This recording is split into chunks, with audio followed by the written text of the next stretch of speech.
चलिए, तो बच्चों अब हम लोग यहाँ पर स्टार्ट कर रहे हैं, जीएसटी की आरटीपी कर रहे हैं। और जीएसटी की जो हमें आरटीपी करनी है वो मई 2025 अटेम्प्ट की आरटीपी करनी है। तो हम सबसे पहले क्या करें, जीएसटी की मई 2025 अटेम्प्ट की आरटीपी कर रहे हैं। ये एक पूरा केस बेस्ड क्वेश्चन है। आप जानते हैं कि एमसीक्यू में जो भी क्वेश्चन आ रहे हैं आज की तारीख में केस बेस्ड ही आ रहे हैं। पढ़ते हैं, रीड करते हैं। पढ़ेंगे रीड करेंगे तो क्वेश्चन होगा, वरना नहीं होगा। देखो पढ़िए। संभव limited a company registered under GST and engaged in manufacturing and e commerce operations. बोले संभव लिमिटेड है, मैन्युफैक्चरिंग करती है, ई कॉमर्स ऑपरेशन करती है, operates in multiple states across India, India में मल्टीपल स्टेट में काम करती है। The company procures, company procure.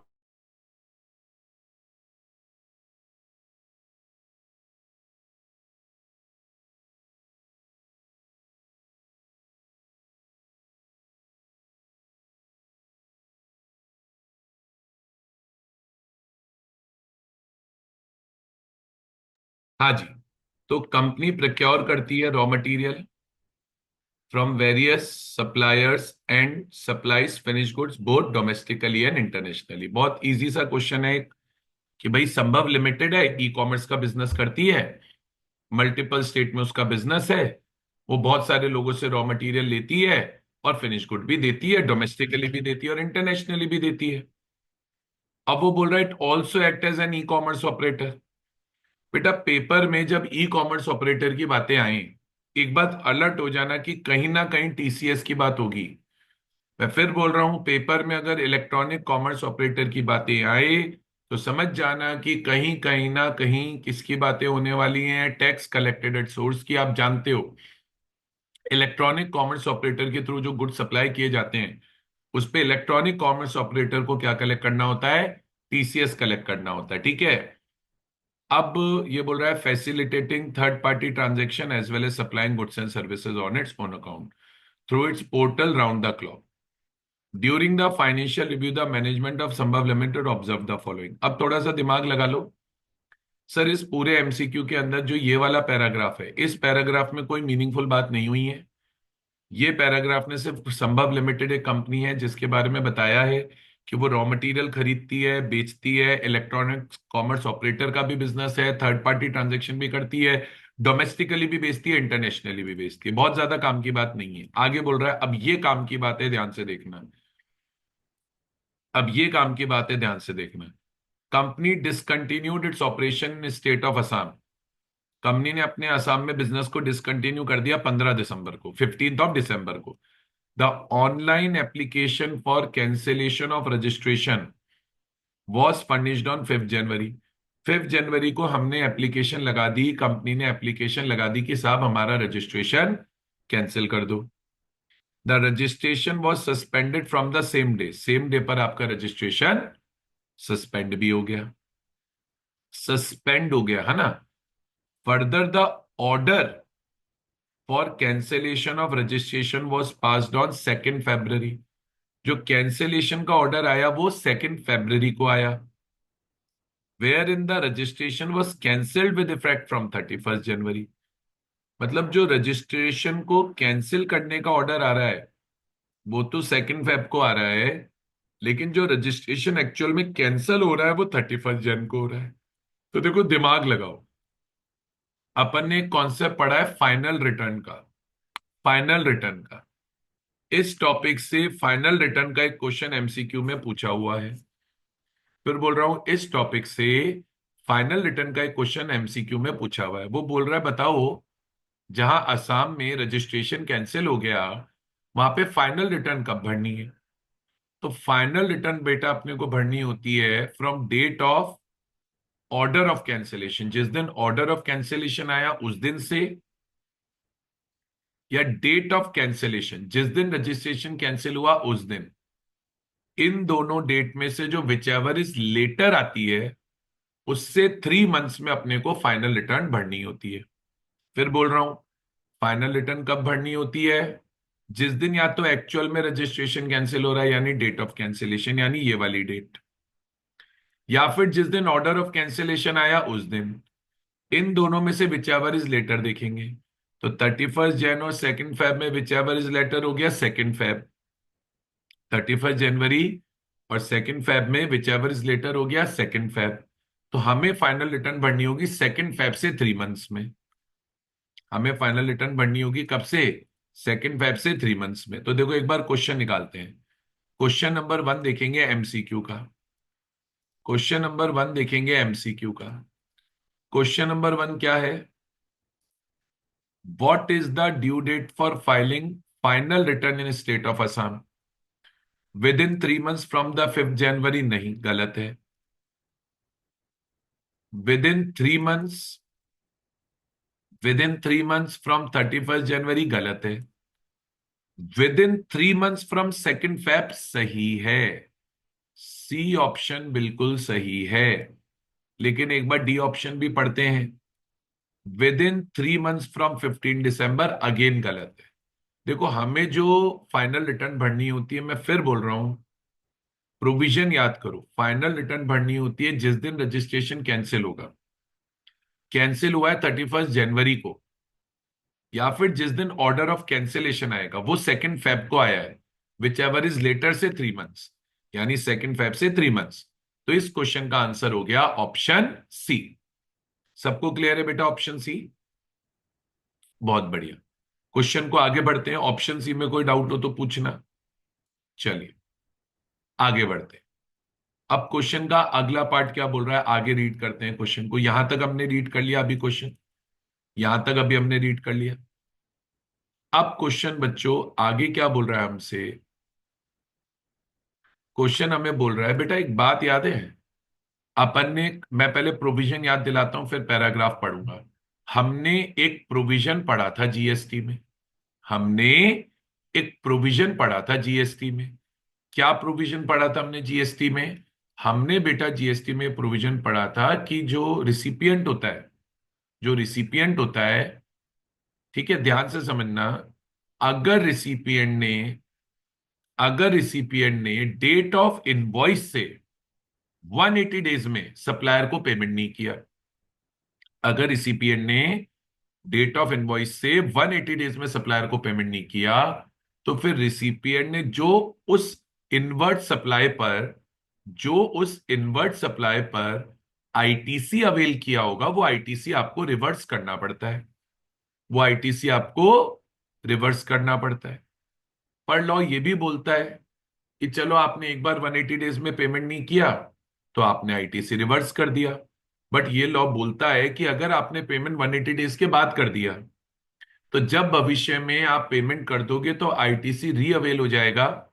ITC रीअवेल हो जाएगा विदाउट एनी टाइम लिमिट। कोई टाइम लिमिट नहीं होती फिर।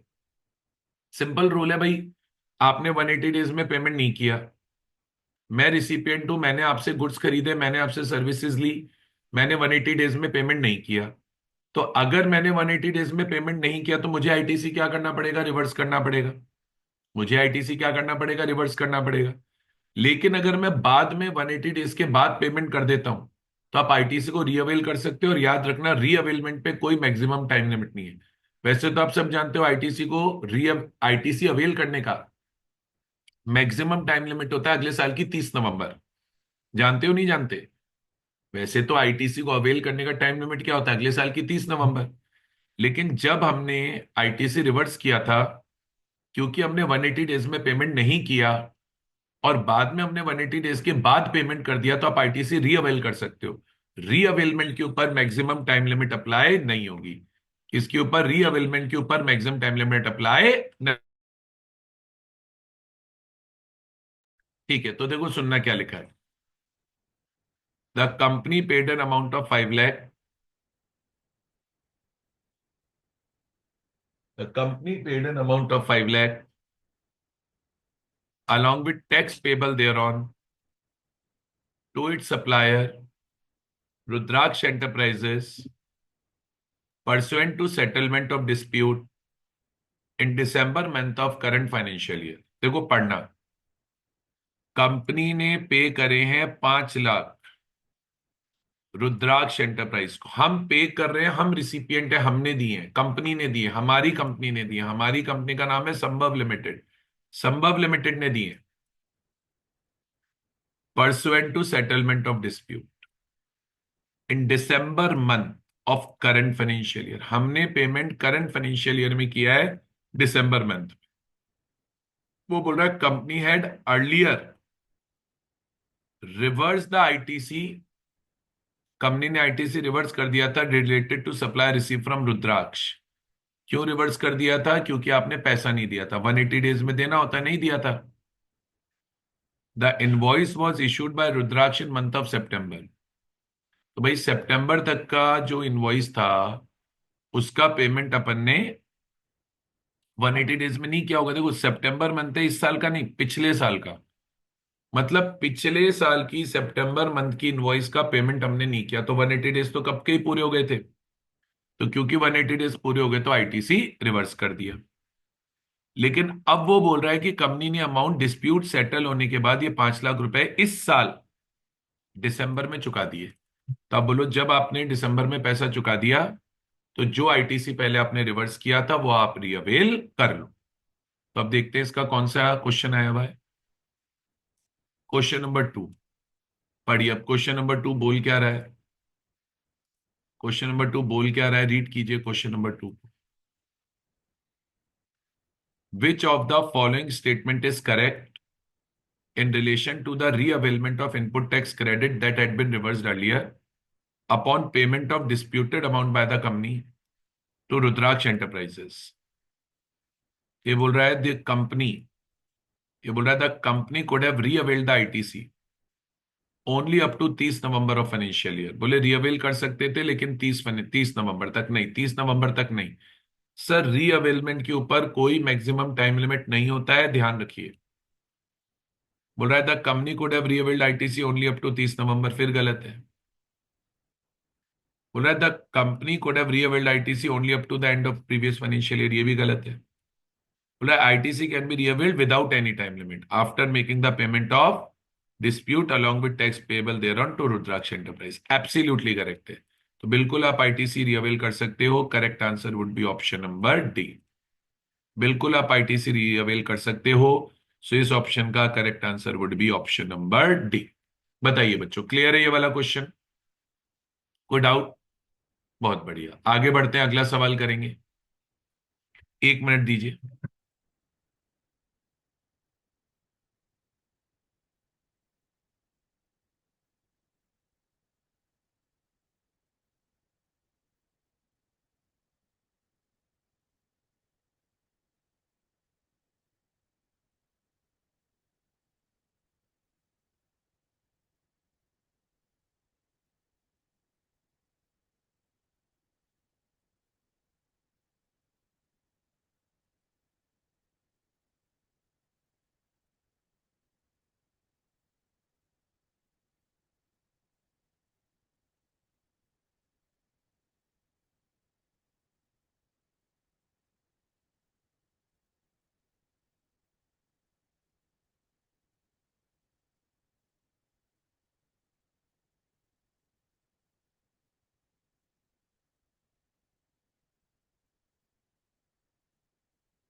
चलो बच्चों, आओ आगे देखते हैं।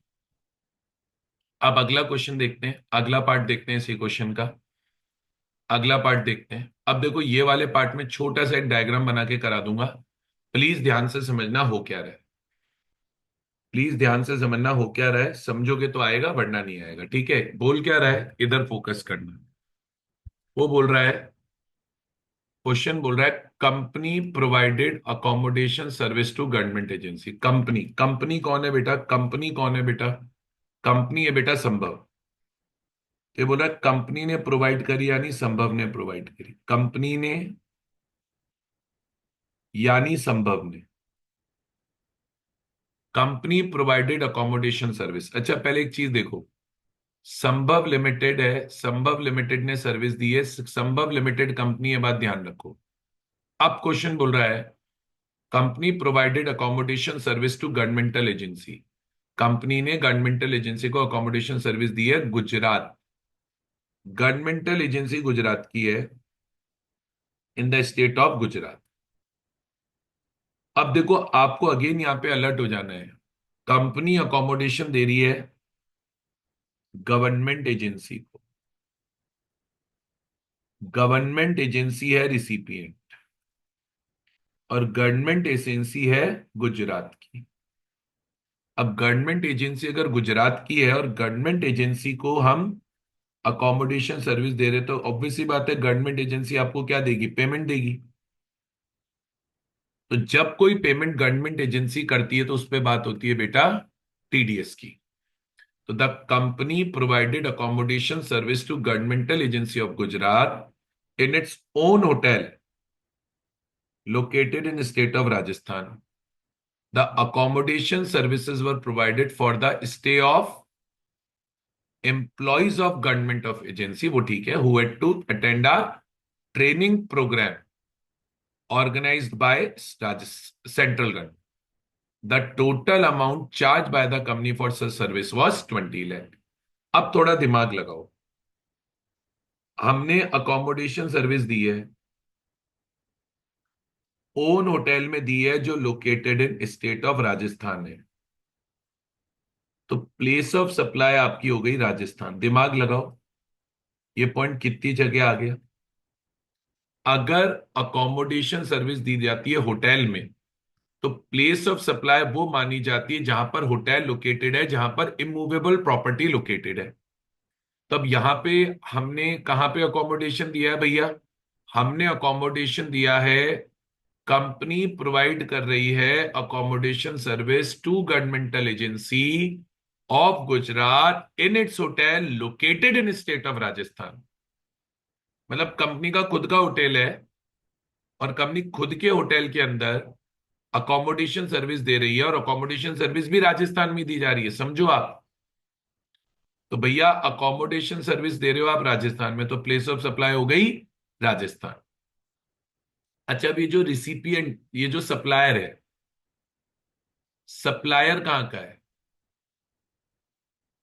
बेटा, सप्लायर भी राजस्थान का ही मानेंगे क्योंकि होटल राजस्थान में है ना।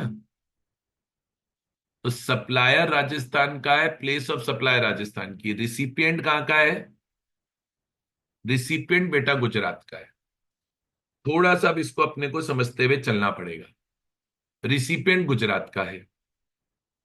अब सर्विस की वैल्यू है 25 लाख। अब भाई टीडीएस, टीडीएस डिडक्ट करने की लायबिलिटी कब आती है, जब पेमेंट 2.5 लाख रुपए से ज्यादा हो, 2,50,000 से ज्यादा हो। तो क्या पेमेंट 2,50,000 से ज्यादा है, बिल्कुल सर, पेमेंट 2,50,000 से ज्यादा है। तो जब पेमेंट 2,50,000 से ज्यादा है, तो ऑब्वियस सी बात है इसके ऊपर टीडीएस कटना चाहिए। अच्छा, ये भी सोचो, सप्लायर कहाँ का है, राजस्थान का है, प्लेस ऑफ सप्लाई भी राजस्थान की है। तो देखा जाए तो इंटर स्टेट सप्लाई भी हो गई, प्लेस ऑफ सप्लाई और सप्लायर सेम प्लेस के।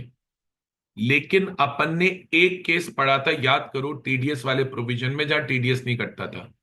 लॉ ये बोलता था, अगर प्लेस ऑफ सप्लायर और प्लेस ऑफ सप्लाई रिसिपिएंट से अलग है, प्लेस ऑफ सप्लाई भी रिसिपिएंट से अलग है, और प्लेस ऑफ सप्लायर भी रिसिपिएंट से अलग है, तो फिर टीडीएस डिडक्ट करने की लायबिलिटी नहीं आती थी। तो इस वाले पॉइंट में टीडीएस नहीं कटेगा। क्यों?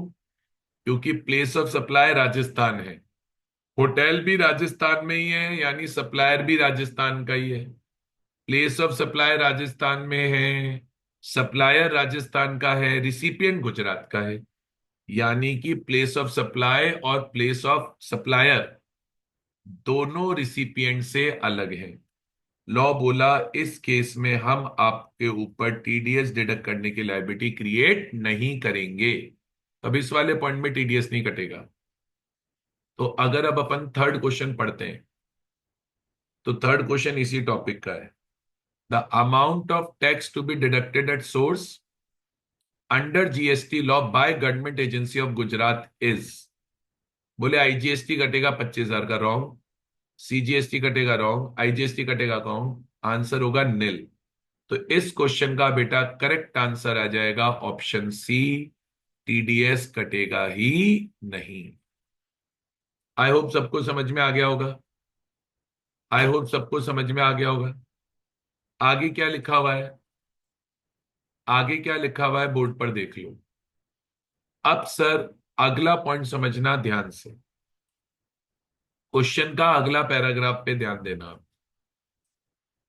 क्वेश्चन के अगले पैराग्राफ पे ध्यान देना। आपको अगला पैराग्राफ बहुत अच्छे से अब क्वेश्चन का देखना पड़ेगा। एक बार क्वेश्चन के अब अगले पैराग्राफ पे ध्यान दीजिए कि क्वेश्चन का अगला पैराग्राफ क्या पूछ रहा है।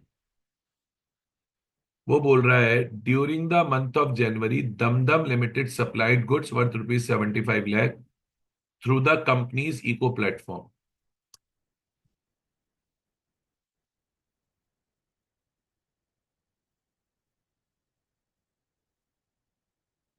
दमदम लिमिटेड ने कंपनी के इको प्लेटफॉर्म के थ्रू, दमदम लिमिटेड ने कंपनी के इको प्लेटफॉर्म के थ्रू 75 लाख के गुड सप्लाई की। दमदम लिमिटेड ने कंपनी के इको प्लेटफॉर्म के थ्रू 75 लाख के गुड सप्लाई की। Out of this supply goods amounting to 15 lakh, goods amounting to 15 lakh were return in January. 15 lakh रुपए के गुड्स जनवरी में रिटर्न हो गए। तो सर देखो, सबसे पहले तो एक कंपनी है दमदम लिमिटेड, है ना, एक कंपनी है दमदम लिमिटेड, वो हमारी कंपनी के थ्रू, हमारी कंपनी कौन सी है बेटा, हमारी कंपनी है बेटा संभव लिमिटेड। तो जो हमारी कंपनी है संभव लिमिटेड वो एक इको का काम कर रही है। तो उस इको के थ्रू उसने 75 लाख का माल सप्लाई किया, जिसमें बोल रहा है 15 लाख का माल रिटर्न हो गया। तो जो रिटर्न हो गया वो तो बात ही खत्म। तो एक्चुअल माल 60 लाख का ही सप्लाई हुआ। अब रूल ये होता है कि जो सप्लाई इको के थ्रू करी जाती है उस पे इको को टीसीएस कलेक्ट करना होता है। और इसमें इस बार एक अमेंडमेंट है जो मैंने आपको क्लास में पढ़ा रखा है। टीसीएस की रेट चेंज हुई थी। टीसीएस की रेट जो पहले 1% हुआ करती थी, अब वो टीसीएस की रेट 0.5% हो गई है, जिसमें सीजीएसटी 0.25% है और एसजीएसटी 0.25% है। तब दमदम लिमिटेड ने 60 लाख रुपीस की सप्लाई संभव लिमिटेड को करी है, संभव लिमिटेड को करी है। तो 60 लाख पे उसको टीसीएस कलेक्ट करना पड़ेगा। किसको, संभव लिमिटेड को। संभव लिमिटेड इको है। आगे बोल रहा है फर्दर द कंपनी, कंपनी मतलब Sambhav limited, also supplied own product amounting to 20 lakh. हमने टीसीएस वाले चैप्टर में क्लियर पढ़ा है, ओन प्रोडक्ट्स जब आप अपनी ही वेबसाइट पर बेचते हो तब आप इको थोड़ी हुए। अपने ही प्रोडक्ट अगर आप अपनी ही वेबसाइट पे बेच रहे हो, मैं फिर बोल रहा हूं, अपने ही प्रोडक्ट अगर आप अपनी ही वेबसाइट पर बेच रहे हो तो आप इको थोड़ी हुए। मैं अपने ही प्रोडक्ट अगर अपनी ही वेबसाइट पे बेचूंगा तो मैं इको थोड़ी हुआ। तो इस 20 लाख पे टीसीएस कलेक्ट नहीं होगा। आगे बोल रहा है amount of hotel accommodation service supplied through its e commerce, मतलब हमने ई कॉमर्स प्लेटफॉर्म पे होटल अकोमोडेशन की सर्विस दी है by hotel owners not required to obtain registration under GST. अब सुनो मेरी बात। सर हमने 5 केसेस पढ़े टीसीएस में, 5 जो नोटिफाइड हुए। उन केसेस में हमने पढ़ा है कि जीएसटी की लायबिलिटी खुद रिसिपी इको की होती है। भाई उसमें एक पॉइंट था होटल अकोमोडेशन। अब होटल अकोमोडेशन में ये होता था, अगर आप याद करोगे, तो होटल अकोमोडेशन में होता था कि अगर होटल रजिस्टर्ड है जीएसटी में तो जीएसटी होटल देगा। होटल अगर जीएसटी में रजिस्टर्ड है तो जो भी जीएसटी वो होटल देगा। लेकिन अगर होटल जीएसटी में रजिस्टर्ड नहीं है तो वहां पे जीएसटी की लायबिलिटी खुद इको की आती है। तो जब जीएसटी की लायबिलिटी खुद इको की आती है तो वहां पे भी टीसीएस कलेक्ट नहीं होता। तो इस 20 लाख पे भी टीसीएस कलेक्ट नहीं होगा। तो टीसीएस सिर्फ इस 60 लाख रुपीज पे कलेक्ट होगा जो दमदम लिमिटेड के ने हमारे थ्रू सप्लाई करा है। तो 60 लाख का 0.5%, 30,000 रुपीज का टीसीएस यहाँ पर कलेक्ट होगा। 30,000 रुपीज का टीसीएस यहाँ पर कलेक्ट होगा। चलिए ऑप्शन देखते हैं, अगर आप ध्यान देंगे ऑप्शन देखते हैं। The amount of tax to be collected at source by the company under the GST law during the year is 30,000। 30,000 collect करना है। 50,000 गलत आंसर है। 40,000 गलत आंसर है। अगला एमसीक्यू बोल रहा है कि भाई साहब 30,000 का टीसीएस कलेक्ट कर लो, ये सही आंसर है। एंड वो पूछा है विच इज द, अच्छा अब ये अलग क्वेश्चन है, वो देखते हैं, बस लास्ट क्वेश्चन बचा है, वर्ड देखते हैं। अच्छा अब तुम्हें एक बात याद है, लास्ट पॉइंट है और बहुत इजी सा पॉइंट है। तुम्हें अगेन मैं पहले प्रोविजन याद दिला देता हूं। तुम याद करो कंटिन्यूस सप्लाई ऑफ सर्विस होती थी। तुम याद करो कंटिन्यूस सप्लाई ऑफ सर्विस होती थी। तो कंटिन्यूस सप्लाई ऑफ सर्विस में मैंने तुम्हें क्या पढ़ाया था? मैंने तुम्हें पढ़ाया था कि अगर कंटिन्यूस सप्लाई ऑफ सर्विस है, मैं फिर बोल रहा हूं, मैंने तुम्हें पढ़ाया था कि अगर क्या है, कंटिन्यूस सप्लाई ऑफ सर्विस है, तो कंटिन्यूस सप्लाई ऑफ सर्विस में क्या होता है कि भाई last date of issue of invoice कैसे निकलती है। तो कंटिन्यूस सप्लाई ऑफ सर्विस में ये होता था, last date of issue of invoice क्या होती थी, याद करो कंटिन्यूस सप्लाई ऑफ सर्विस में। Sir continuous supply of service में ये होता था कि अगर date of payment ascertainable from contract है, तो invoice should be issued on और बिफोर डेट ऑफ पेमेंट। अगर date of payment ascertainable from contract नहीं है, तो एक्चुअल डेट ऑफ पेमेंट से पहले इनवॉइस इशू होनी होती है। और मेन पॉइंट था, जो सबसे मेन था, where payment is linked to completion of an event, मैं उसे बोलता था माइलस्टोन इवेंट। तो अगर पेमेंट किसी इवेंट के कंप्लीट होने से लिंक्ड है, अगर पेमेंट किसी इवेंट के कंप्लीट होने से लिंक्ड है, तो मैंने बताया था कि अगर पेमेंट किसी इवेंट के कंप्लीट होने से लिंक्ड होता है, तो जिस दिन वो इवेंट होगा उस दिन या उससे पहले पहले इनवॉइस इशू हो जानी चाहिए। तो ये वाला जो पूरा पैराग्राफ है, ये कंटिन्यूस सप्लाई ऑफ सर्विस की बात करेगा, जहां पे पेमेंट बेटा लिंक्ड रहेगा, जहां पे पेमेंट बेटा लिंक्ड रहेगा to completion of an event. पढ़ो, company also completed a project for construction of road. Sir road एक दिन में तो बनेगी नहीं, लिखा हुआ है the total time for completion of project was more than 13 months. अब याद करो, अगर कोई भी सर्विस 3 मंथ से ज्यादा के लिए कंटिन्यूसली दी जाती है, तो वो कंटिन्यूस सप्लाई ऑफ सर्विस हो जाती है। तो ये कंटिन्यूस सप्लाई ऑफ सर्विस हो गई। अब इसमें बोल रहा है as per the contract signed by the agency the last tranche, tranche माने instalment of payment of 25% of total contract value. बोले कॉन्ट्रैक्ट वैल्यू का जो लास्ट 25% था, that was linked to the, किससे लिंक किया हुआ था? जब कंप्लीशन सर्टिफिकेट आएगा, मतलब जब रोड कंप्लीट हो जाएगी, to the date of issuance of completion certificate by government engineer. मतलब यहां पे आपने पेमेंट को लिंक कर दिया है। अब समझो, यहां पे आपने पेमेंट को लिंक कर दिया है एक इवेंट से। इवेंट क्या है? Date of issuance of completion certificate by government engineer. तब यहां पे अपने को याद रखना है,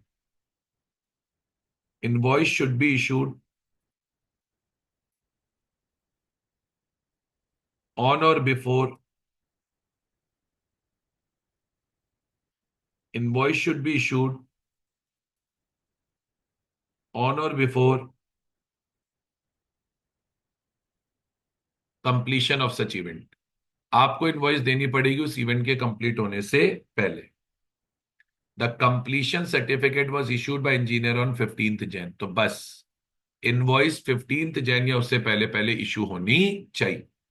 लेकिन फिर भी आगे क्वेश्चन क्या बोल रहा है, however the invoice for such supply was issued on 5 Feb. मतलब इशू होनी 15 जनवरी को चाहिए थी, एक्चुअल में 5 फरवरी को इशू हुई है, और पेमेंट आया है 20 फरवरी को bye the company.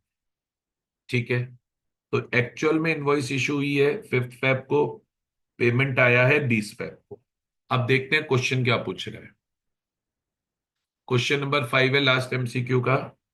What is the last date of issue of invoice in relation to construction of road by the company for last tranche of payment receive. तो अभी अभी हमने पढ़ा कि वो होगा 15 जनवरी। कुल मिला के जिस दिन इवेंट कंप्लीट होता है उस दिन या उससे पहले पहले इनवॉइस इशू हो जानी चाहिए। Therefore invoice should be issued on और बिफोर 15 जनवरी। बताइए बच्चों, क्लियर हुआ? अब एक बार प्लीज मेरे को रिप्लाई कीजिए। ये पूरा एमसीक्यू मैंने आपको करा दिया। इस एमसीक्यू के किसी पार्ट में आपको डाउट है तो बोलिए, नहीं तो इसी एमसीक्यू का बेटा हम लोग आगे का पार्ट डिस्कस करेंगे। एमसीक्यू खत्म, अब इसी रिवीजन टेस्ट पेपर का जो डिस्क्रिप्टिव क्वेश्चंस है वो हम डिस्कस करना स्टार्ट करेंगे। पहले बताइए, यहां तक क्लियर है? Yes sir. चलिए आगे चलते हैं। नेक्स्ट क्या है?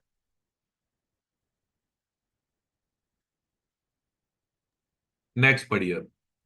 अब ये डिस्क्रिप्टिव क्वेश्चन आ गया बेटा, डिस्क्रिप्टिव क्वेश्चन करेंगे भाई। देखो, डिस्क्रिप्टिव क्वेश्चन करने से पहले मैं हमेशा आपको एक बार यही बोलता हूं कि एक बार क्वेश्चन में पढ़ लो कि क्वेश्चन ने हमें कैलकुलेट करने क्या बोला है। तो पहले एक बार ये पढ़ते हैं कि क्वेश्चन ने हमें कैलकुलेट करने के लिए क्या बोला है। क्वेश्चन बोल रहा है, क्वेश्चन बोल रहा है, आराम से पढ़ते हुए चलना। क्वेश्चन बोल क्या रहा है? क्वेश्चन बोल रहा है, from the information given below you are required to compute the minimum net GST liability payable in cash. वही जीएसटी पेबल इन कैश निकालना है for month of January for Surya. तो अब जब हमें जीएसटी पेबल इन कैश निकालना है, तो आप सब जानते हैं जहां पर जीएसटी पेबल इन कैश निकालना होता है वहां पे पहले आउटपुट टैक्स निकाला जाता है, इनपुट टैक्स निकाला जाता है। आउटपुट टैक्स में से हम इनपुट टैक्स को माइनस करते हैं तो हमारा जीएसटी पेबल आ जाता है। सही बात है क्या? बोलो फटाफट। चलो, अब क्वेश्चन को पढ़ते हुए चलते हैं और क्वेश्चन को साथ के साथ पढ़ते हुए क्वेश्चन के एक एक पॉइंट का ट्रीटमेंट भी डिस्कस करते हुए चलते हैं। फिर बोल रहा हूं, क्वेश्चन को पढ़ते हुए भी चलते हैं और साथ ही साथ क्वेश्चन के एक एक पॉइंट का हम लोग ट्रीटमेंट भी डिस्कस करते हुए चलते हैं। बोर्ड पर फोकस करेंगे तो हमको समझ में आएगा, बोर्ड पर नहीं फोकस करेंगे तो हमको समझ में नहीं आएगा। ठीक है, फिर बोल रहा हूं, बोर्ड पर फोकस करेंगे तो हमको समझ में आएगा, नहीं फोकस करेंगे तो नहीं समझ में आएगा। ठीक है, पहला पहला पॉइंट पढ़ते हैं। पहला पहला पॉइंट पढ़ते हैं, क्या लिखा है क्वेश्चन? क्वेश्चन में क्या लिखा पढ़िए। क्वेश्चन बोल क्या रहा है? सूर्या, क्वेश्चन बोल क्या रहा है? Surya is engaged in providing a bouquet. Bouquet मतलब बहुत सारी, मल्टीपल। बुके माने है multiple. Bouquet of goods and services including services of renting of car. अच्छी बात है। रजिस्टर्ड है जयपुर में, राजस्थान में। जयपुर राजस्थान में रजिस्टर्ड है, इसका मतलब ये हो गया कि सप्लायर राजस्थान का है। ये अपने को ध्यान रखना पड़ेगा। ये बात हमें आगे तब काम आएगी जब हम ये देखेंगे कि इंट्रा स्टेट सप्लाई है या इंटर स्टेट सप्लाई है। ठीक है। It provides the following information for month of January. जनवरी के लिए ये इंफॉर्मेशन आपको दे रहा है। क्या बोल रहा है? Organise the business exhibition in Gujarat for Jignesh industries registered in Surat Gujarat. सुनो मेरी बात, बिजनेस एग्जीबिशन ऑर्गेनाइज हुई है गुजरात में। तो जहां एग्जीबिशन ऑर्गेनाइज होती है वही प्लेस ऑफ सप्लाई होता है। तो प्लेस ऑफ सप्लाई है गुजरात। सप्लायर कहाँ का है? राजस्थान का। सप्लायर कहाँ का है? राजस्थान का। प्लेस ऑफ सप्लाई है गुजरात। तो सबसे पहली चीज तो ये हो गई इंटर स्टेट सप्लाई। क्या हो गई? Inter state supply. तो क्योंकि बेटा ये इंटर स्टेट सप्लाई हो गई, तो इसके ऊपर क्या लगाना पड़ेगा अपने को? आईजीएसटी लगाना पड़ेगा। क्या लगाना पड़ेगा बेटा इस पे? आईजीएसटी लगाना पड़ेगा। 20 लाख रुपए की सप्लाई है। आईजीएसटी की रेट एक बार देखते हैं। क्वेश्चन बोल रहा है rate of CGST and IGST are 9, 9 and 18% respectively for both inward and outward supply of goods and services except the car rental service and service of transportation of goods by GTA, on which the rate of CGST, SGST, and IGST are 2.5%, 2.5%, and 5% respectively. All amount given above are exclusive of taxes, ठीक है, and there was no opening balance of ITC, ठीक है। Opening balance नहीं है, सारी value exclusive of tax है। GST की rate इन्होंने हमको बता दी, बात खत्म। अब हम कैलकुलेशन करते हुए ही चलेंगे। तो 20 लाख के ऊपर 9% का लग जाएगा आईजीएसटी। तो 20 लाख पे अगर हम, सॉरी, 20 लाख पे अपना लगेगा आईजीएसटी। आईजीएसटी की रेट है अपनी 18%। तो 20 लाख पे बच्चों 18% का लग जाएगा आईजीएसटी। तो 18% आईजीएसटी आएगा 3,60,000। ठीक है। अब इसमें एक बात याद रखना, ये प्रोविजन है थोड़ा एक्स्ट्रा में, इसको याद रखना अगर एक पर्सन इंडिया के बाहर बिजनेस एग्जीबिशंस ऑर्गेनाइज करने की सर्विस देता है, इंडिया के बाहर, ये याद रखना, किसी और क्वेश्चन में पूछा जा सकता है। अगर बिजनेस एग्जीबिशन आप ऑर्गेनाइज करते हो और इंडिया के बाहर ऑर्गेनाइज करते हो, तो वो जीएसटी से एग्जेम्प्ट होती है। अभी हमने इसको एग्जेम्पशन नहीं दिया है क्योंकि और एग्जीबिशन इंडिया में है। बट याद रखना, if exhibition is outside India, if exhibition is outside India, then it is exempt from GST।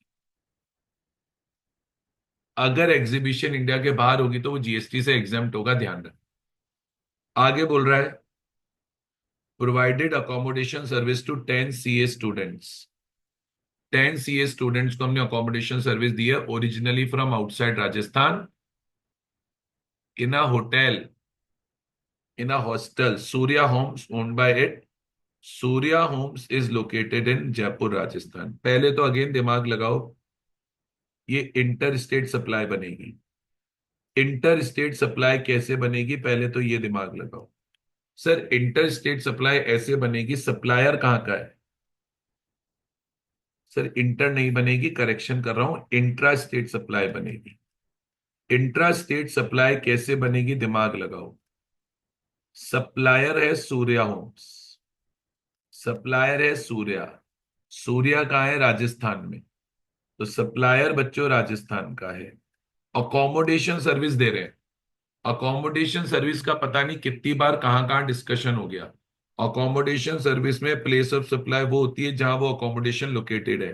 तो Surya homes located in Rajasthan है, तो प्लेस ऑफ सप्लाई भी राजस्थान है। सप्लायर राजस्थान का है, प्लेस ऑफ सप्लाई राजस्थान की है, तो ये हो गई इंट्रा स्टेट सप्लाई। अब इसमें मेन इस बार एक अमेंडमेंट आया है। सर अमेंडमेंट्स बहुत ज्यादा इंपॉर्टेंट है इस एग्जेम्पशन वाले चैप्टर के। किसी और चैप्टर के एग्जामिशन आप फोकस करो नहीं करो, इसके करने हैं।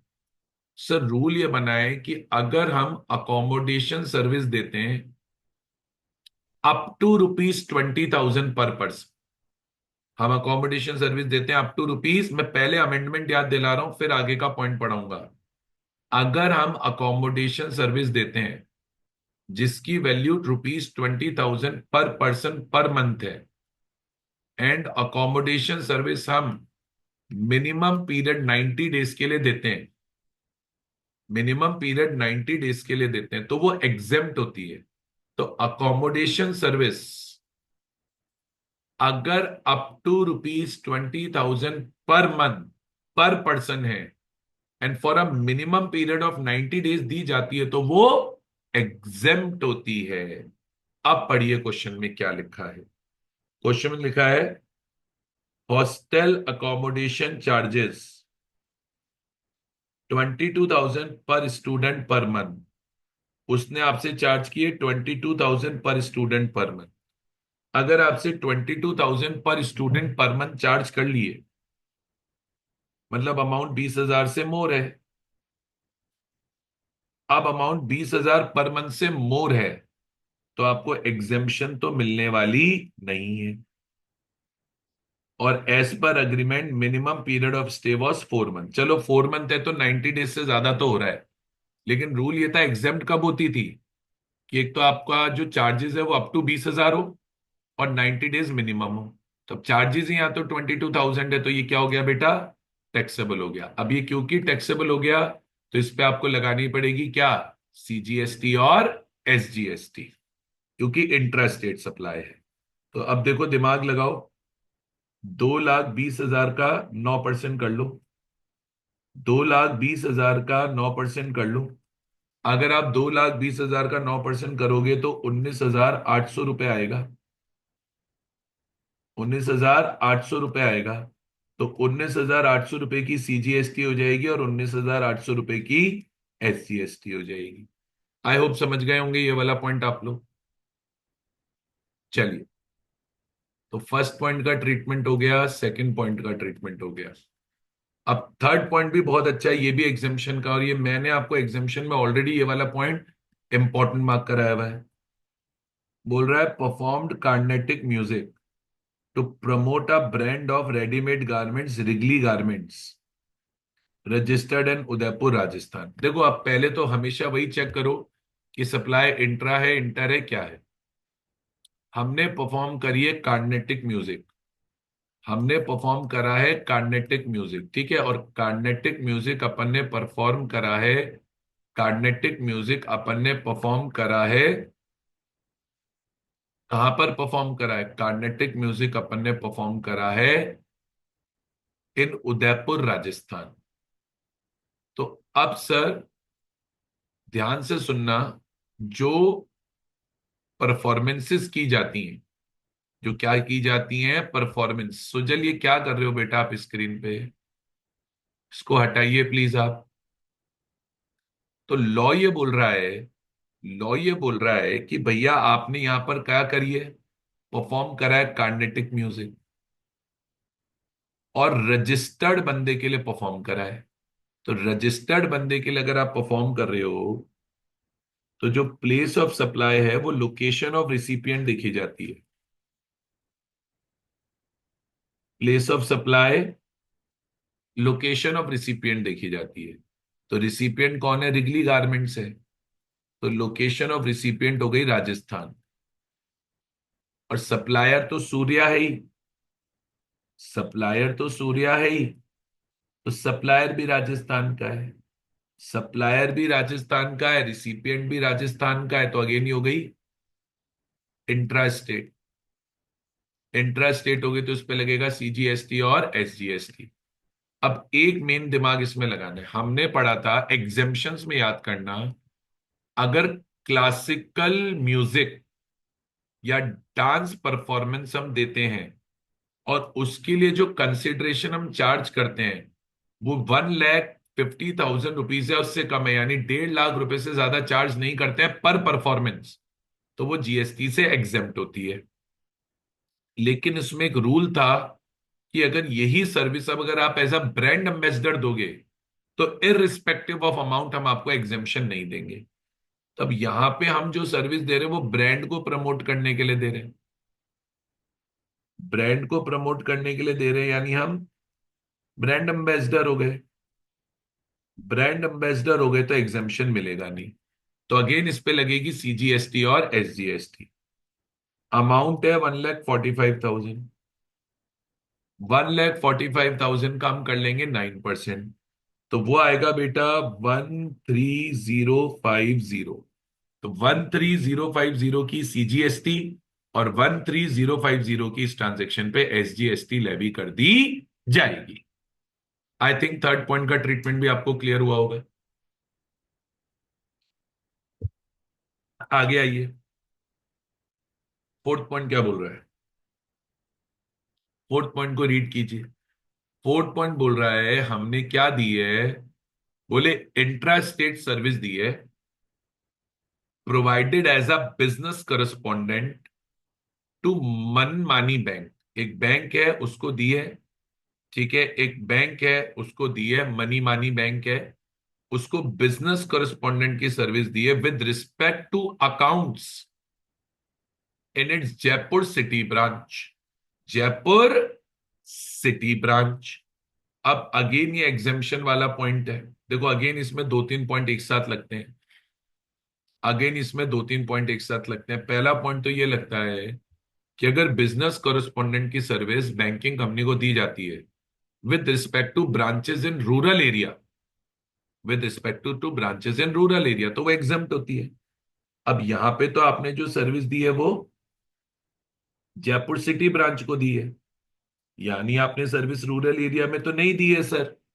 अब रूरल एरिया में दी है तो मैं आपको एग्जाम्पशन तो नहीं दे पाऊंगा। तो पहली चीज है एग्जाम्पशन तो नहीं मिलेगा, पहली चीज है एग्जाम्पशन तो नहीं मिलेगा। और लिखा हुआ इंट्रा स्टेट, तो उसमें फिर अपने को दिमाग ही नहीं लगाना, जब क्वेश्चन ही बोल दिया इंट्रा स्टेट है तो है। तो 1,20,000 का 9%, 1,20,000 का 9%, तो बच्चों 10,800 की इसमें लगेगी सीजीएसटी और 10,800 की इसमें लगेगी एसजीएसटी। ठीक है, ये वाला पॉइंट भी हो गया। और क्या दे रखा है, और क्या दे रखा है? Rented a commercial property in Jaipur, ये ध्यान से देख लेना। Rented a commercial property in Jaipur Rajasthan. Rajasthan में हमने कमर्शियल प्रॉपर्टी रेंट पे ली है, renting of commercial property Rajasthan. ठीक है, अब सर ध्यान से पढ़ना। Rented a commercial property in Jaipur Rajasthan, बहुत बढ़िया बात है। Rented a commercial property in Jaipur Rajasthan. अब सर याद करो, किसको रेंट करिए? To Ganga limited, a supplier of goods and services registered in Jodhpur. Surya is a director in Ganga limited. ओह, बहुत सारी बातें आ गई इसमें, छोटी छोटी, अब देखनी पड़ेंगी। देखो, सबसे पहले तो एक याद करो, हम जब रेंटिंग ऑफ रेसिडेंशियल ड्वेलिंग करते थे for residential purpose, residential dwelling को रेसिडेंशियल पर्पस के लिए रेंट करते थे, तो वो एग्जेम्प्ट होती थी, वो एग्जेम्प्ट होती थी। ठीक है, और क्योंकि वो एग्जेम्प्ट होती थी तो उसके ऊपर क्या नहीं लगता था? जीएसटी नहीं लगता था। लेकिन यहाँ पर तो रेंटिंग ऑफ कमर्शियल सर्विसेज हुई है, यहाँ पे तो रेंटिंग ऑफ कमर्शियल सर्विसेज हुई है, तो एग्जेम्पशन तो मिलेगा नहीं। तो सबसे पहली चीज तो इसको एक छोटा सा डायग्राम बना के समझ लो, नहीं तो ये क्वेश्चन आपसे होगा ही नहीं। सूर्य है ना, सूर्य, ये बंदा क्या कर रहा है? सूर्या कर क्या रहा है, पहले ये समझ। ये जो बंदा है सूर्या, ये कर क्या रहा है, पहले ये समझ। सूर्या ने बच्चों रेंटिंग करी है। रेंटिंग किसकी करी है? ऑफ कमर्शियल प्रॉपर्टी करी है। अब कमर्शियल प्रॉपर्टी पे कोई एग्जेम्पशन नहीं है, तो पहला पॉइंट तो अपने को पेपर में यही लिखना है कि भैया इस पॉइंट में हमें कोई एग्जेम्पशन नहीं मिलेगा। बोले एग्जेम्पशन इसलिए नहीं मिलेगा क्योंकि हमने रेंटिंग ऑफ क्या करी है? कमर्शियल प्रॉपर्टी करी है। अच्छा, रेंटिंग करी किस? गंगा लिमिटेड को। अब क्वेश्चन बोल रहा है कि सूर्या गंगा लिमिटेड का डायरेक्टर हो गया। ठीक है, अब क्वेश्चन ने बोला है ना कि सूर्या गंगा लिमिटेड का डायरेक्टर हो गया, मैंने थोड़ी बोला है, तो क्वेश्चन में लिखा हुआ है कि सूर्या लिमिटेड गंगा लिमिटेड का क्या हो गया? डायरेक्टर हो गया। तो आप जिस कंपनी के बेटा क्या हो गए? डायरेक्टर हो गए। मैं फिर बोल रहा हूँ, जिस कंपनी के बेटा आप क्या हो गए? डायरेक्टर हो गए, उसी कंपनी को आप क्या कर रहे हो? उसी कंपनी को आप क्या कर रहे हो? सर्विस दे रहे हो। कौन सी सर्विस दे रहे हो बेटा? आप जिस कंपनी के डायरेक्टर हो गए, रेंटिंग ऑफ कमर्शियल प्रॉपर्टी की। अब सर रूल है, एम्प्लॉयर एम्प्लॉय रिलेशनशिप में अगर कोई सर्विस दी जाती है, याद है, एम्प्लॉयर एम्प्लॉय रिलेशनशिप में अगर कोई सर्विस दी जाती है तो वो एग्जेम्प्ट होती है। तो थोड़ा सा दिमाग लगाओ, यहाँ पे डायरेक्टर ऐसा एम्प्लॉयर एम्प्लॉय थोड़ी ना कोई सर्विस दे रहा है, भाई डायरेक्टर हूं मैं कंपनी का, तो मैं कोई एम्प्लॉयर एम्प्लॉय के रिलेशन में तो सर्विस दे नहीं रहा। तो पहली चीज ये समझना कि मैं कंपनी का डायरेक्टर हूं, मैं कोई एम्प्लॉयर एम्प्लॉय रिलेशनशिप में सर्विस नहीं दे रहा। तो यहाँ पे किसी भी प्रकार का एग्जेम्पशन देने की बात, ये बोल के कि ये तो एम्प्लॉयर एम्प्लॉय है, तो भी नहीं होगा। ठीक है, अच्छा और दिमाग लगाओ। अब एक और चीज होती थी इसमें, सोचो कितनी सारी चीजें, अब दिक्कत वही है। अच्छा, अब एक चीज और होती है, मैंने आपको बताया था कि अगर कमर्शियल प्रॉपर्टी की रेंटिंग करते हैं तो उस पर रिवर्स चार्ज मैकेनिज्म लगता है, आरसीएम। लेकिन आरसीएम तब लगता है जब सप्लायर अनरजिस्टर्ड हो। क्वेश्चन की शुरुआत में लिखा हुआ है कि सूर्या रजिस्टर्ड है। क्वेश्चन की शुरुआत में लिखा हुआ है कि वो जयपुर राजस्थान में रजिस्टर्ड है, देखो, registered in Jaipur Rajasthan. Question की शुरुआत में लिखा हुआ है कि वो जयपुर राजस्थान में रजिस्टर्ड है। जयपुर राजस्थान में रजिस्टर्ड है तो सप्लायर अनरजिस्टर्ड तो है नहीं, सप्लायर इज नॉट अनरजिस्टर्ड। जब सप्लायर अनरजिस्टर्ड नहीं है तो आरसीएम होने का भी सवाल नहीं उठता। तो एम्प्लॉयर एम्प्लॉय भी नहीं है, एग्जेम्पशन भी नहीं है, आरसीएम भी नहीं है, तो नॉर्मल फॉरवर्ड चार्ज होएगा। फॉरवर्ड चार्ज होएगा तो हमको इस पे जीएसटी देनी पड़ेगी। नॉर्मल फॉरवर्ड चार्ज होएगा, फॉरवर्ड चार्ज होएगा तो हमको इसको जीएसटी देनी पड़ेगी। अच्छा, एक चीज और समझो, सर्विसेज, एक और चीज सोचो, कितनी सारी बातें एक ही पॉइंट में, एक और चीज समझो। प्रॉपर्टी कहाँ पे रेंट आउट हो रही है? राजस्थान, जयपुर में। तो जब हम services in respect of immovable property देते हैं, जब हम services in respect of immovable property देते हैं, तो जहां services in respect of immovable property दी जाती है वहां पर क्या, जो प्लेस ऑफ सप्लाई होती है, जब हम services in respect of immovable property देते हैं तो वहां पर जो प्लेस ऑफ सप्लाई होती है, वो जहां पे इमूवेबल प्रॉपर्टी लोकेटेड है वही होती है। तो इमूवेबल प्रॉपर्टी राजस्थान में है, तो प्लेस ऑफ सप्लाई राजस्थान में है, सप्लायर भी राजस्थान का है। तो ये कौन सी सप्लाई हो गई? इंट्रा स्टेट हो गई। इंट्रा स्टेट हो गई तो उस पर क्या लगेगा? सीजीएसटी और एसजीएसटी लगेगा। अब अगर आपको याद हो, हमने क्वेश्चन ध्यान से पढ़ा हो, तो इन्होंने बोला था रेंटिंग के ऊपर जो जीएसटी है। अब देखो ध्यान से समझना, रेंटिंग के ऊपर इन्होंने क्या बोला था। क्वेश्चन को अगर अपन ध्यान से पढ़ते हैं तो इन्होंने बोला था रेंटिंग के ऊपर जीएसटी की थोड़ी सी कोई अलग रेट बोली थी। लेकिन वो किस चीज की रेंटिंग पे बोली थी, एक बार वो वेरीफाई कर लेते हैं। किस चीज की रेंटिंग पे इन्होंने जीएसटी की कोई अलग रेट बोली थी। इन्होंने बोला था रेंट, कार रेंटल सर्विस। अच्छा, ये तो कार रेंटल सर्विस। और service of transportation of good पे इन्होंने कोई अलग रेट बोली थी, तो यहाँ पे कोई अलग रेट तो हुई नहीं सर। अलग रेट नहीं हुई तो चुपचाप से निकालो 9%। इंटरेस्ट रेट है तो 3 लाख का 9% जीएसटी लगेगा। 3 लाख का 9% जीएसटी लगेगा तो 27,000 का सीजीएसटी और 27,000 का एसजीएसटी। अब अगर आप शुरुआत से देखो एक बार इस पेज पे, सारी जीएसटी हमने ऑलरेडी निकाल ली। एक ये 360 की जीएसटी आई है, एक ये 1900 का सीजीएसटी एसजीएसटी आया है, एक ये 13050 का सीजीएसटी एसजीएसटी आया है, एक ये आपका 10,800 का सीजीएसटी एसजीएसटी आया है, और एक ये 27,000 का सीजीएसटी एसजीएसटी आया है। अभी तक हमने टोटल कितने पॉइंट्स का ट्रीटमेंट कर लिया। अभी तक बच्चों हमने टोटल 5 पॉइंट्स का ट्रीटमेंट तो कर लिया है। 3 पॉइंट और बचे। देखो ये जो फर्स्ट वाला क्वेश्चन होता है, मेन तो यही क्वेश्चन है प्रैक्टिस करने वाला, कि भाई ये वाले क्वेश्चन किस तरह के पेपर में आए हमें पता होने चाहिए। अब एक क्वेश्चन और है, sponsored a business summit organized in Bikaner Rajasthan. Sponsored a business summit organized in Bikaner, Rajasthan by Associate Chamber of Commerce and paid a sponsorship fee of 5 lakh to Associated Chamber of Commerce suggested in Jaipur, Rajasthan। अब थोड़ा सा दिमाग लगाओ, हम sponsor कर रहे हैं, हम पैसा दे रहे हैं, रिसिपिएंट कौन होता है, पर्सन लायबल टू पे कंसिडरेशन। तो ये सबसे पहली चीज, तो हम सर्विस ले नहीं, हम सर्विस दे नहीं रहे, अब की बार हम सर्विस ले रहे हैं। हम सर्विस दे नहीं रहे, इस बार हम सर्विस ले रहे हैं, तो सबसे पहले तो ये हो गई इनवर्ट सप्लाई। जैसी इनवर्ट सप्लाई आएगी इस पे लगेगा इनपुट टैक्स, इस पे लगेगा इनपुट टैक्स। अच्छा, अब स्पॉन्सरशिप सर्विसेज है। अब क्या है बेटा, स्पॉन्सरशिप सर्विसेज है। अब स्पॉन्सरशिप सर्विसेज पे याद करो आरसीएम लगता था, लेकिन स्पॉन्सरशिप सर्विस पे आरसीएम तब लगता था जब जो रिसिपिएंट है, यहां पे रिसिपिएंट है सूर्य, जो रिसिपिएंट है वो पार्टनरशिप फर्म या कंपनी हो। तो यहाँ पे रिसिपिएंट ना तो पार्टनरशिप फर्म है ना कंपनी बॉडी कॉर्पोरेट है, क्योंकि रिसिपिएंट इंडिविजुअल है। क्योंकि रिसिपिएंट यहाँ पे इंडिविजुअल है, तो रिसिपिएंट यहाँ पे इंडिविजुअल है, तो भैया देखो आरसीएम लगने का तो सवाल उठता नहीं है। तो यहाँ पे आरसीएम नहीं लगेगा, बस जो भी इस पे जीएसटी लगा होगा उसको हमको इनपुट टैक्स मिल जाएगा। तो 5 लाख है, और हमने स्पॉन्सर करी है सर्विस, वही जयपुर राजस्थान में, तो इंटरेस्ट रेट सप्लाई बनेगी। तो 5 लाख का 9%, 45,000 का इस पे सीजीएसटी और 45,000 का इस पे एसजीएसटी का हमें इनपुट टैक्स मिल जाएगा। अच्छा, एक और बोल रहा है, अब इस वाले पॉइंट का स्टेटमेंट पढ़ो, क्या बोल रहा है, हमने क्या रिसीव करा है। बोल रहा है receive the services of transportation of goods. हमें ट्रांसपोर्टेशन ऑफ गुड्स की सर्विस मिली है by road. By road transport हो रहा है, यानी जीटीए की सर्विस मिल रही है। अब जीटीए की सर्विस पे भी जहां तक मुझे याद है आरसीएम होता था। जीटीए की सर्विस पे भी जहां तक मुझे याद है आरसीएम होता था।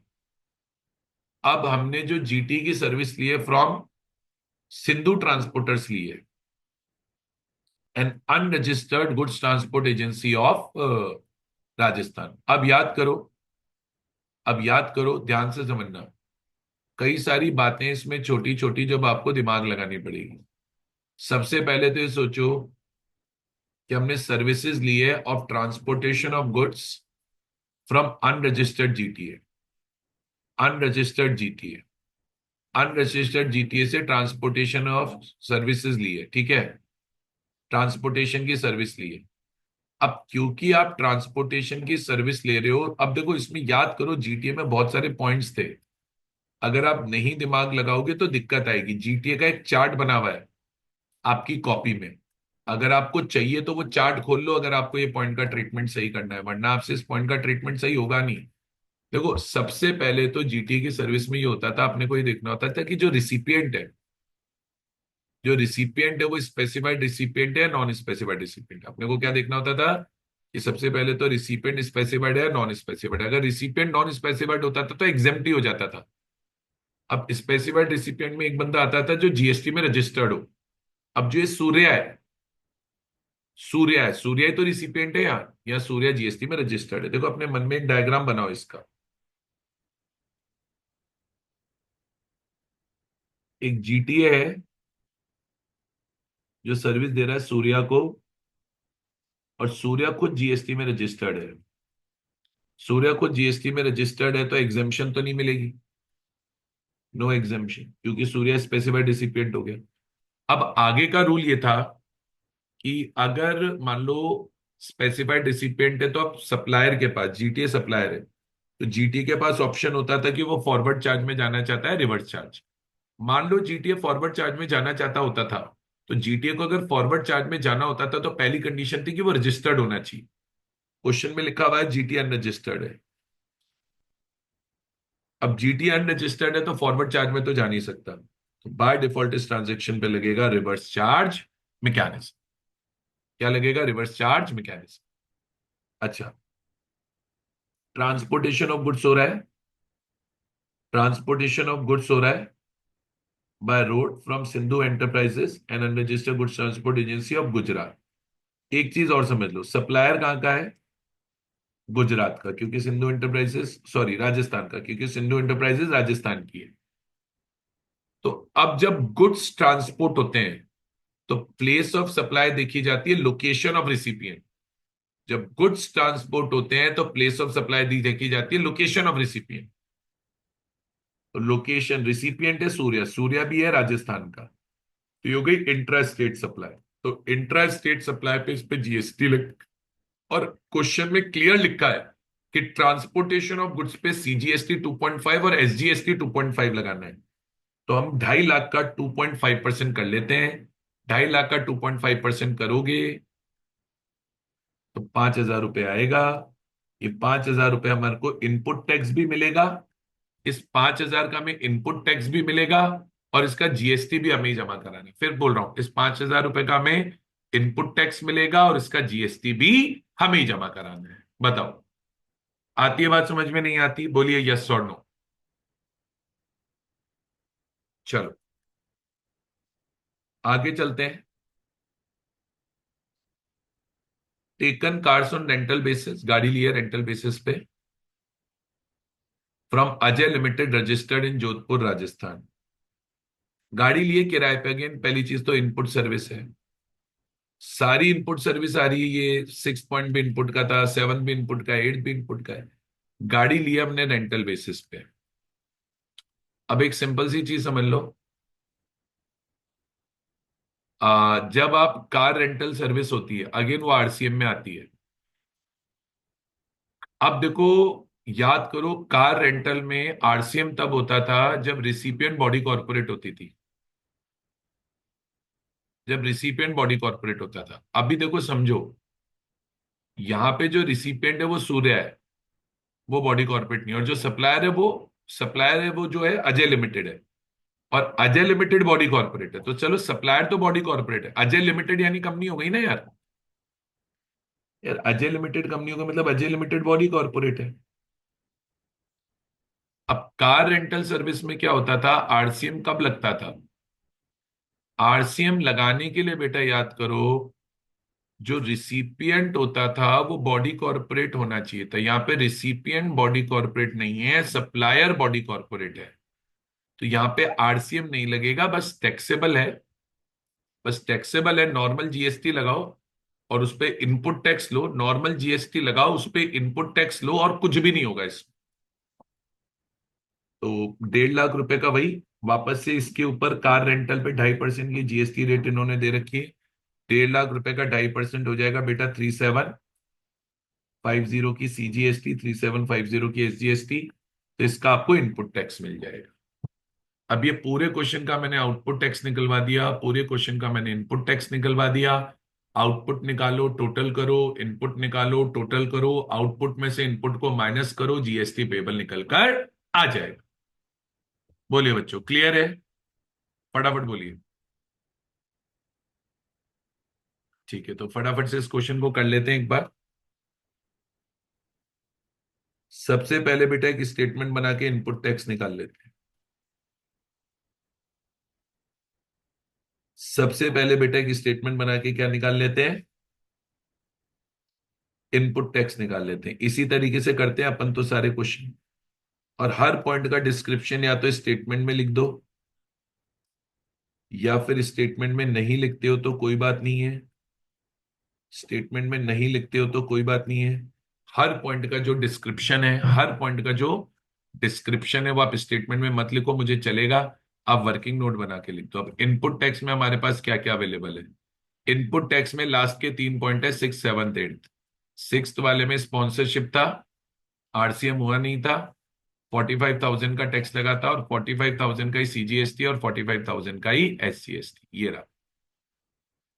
तो स्पॉन्सरशिप है,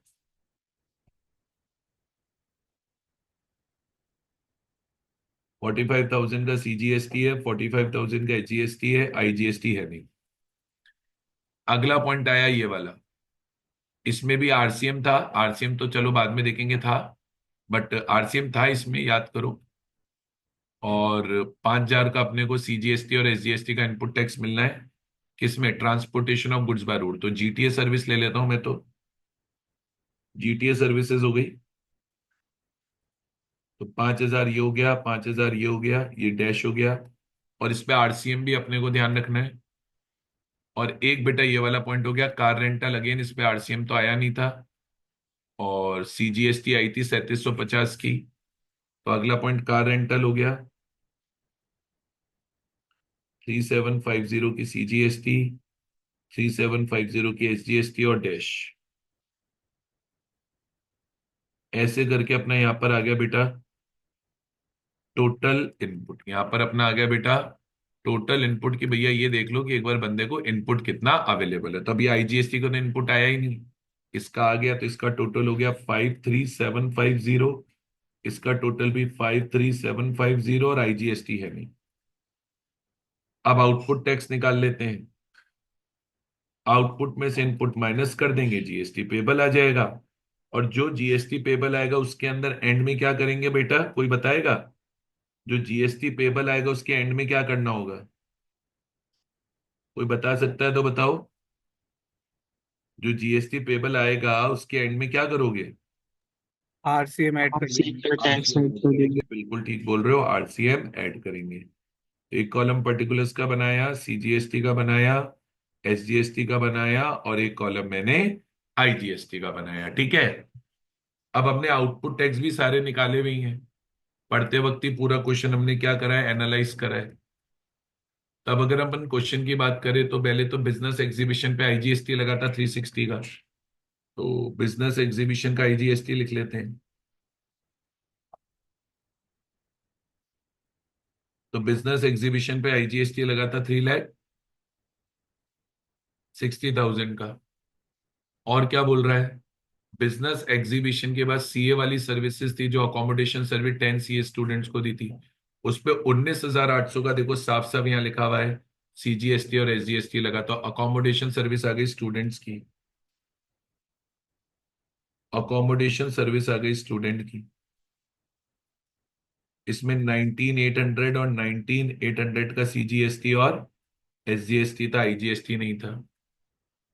उसके बाद उसके बाद ये कार्नेटिक म्यूजिक परफॉर्मेंस पे 13,050 का सीजीएसटी और एसजीएसटी लगा था।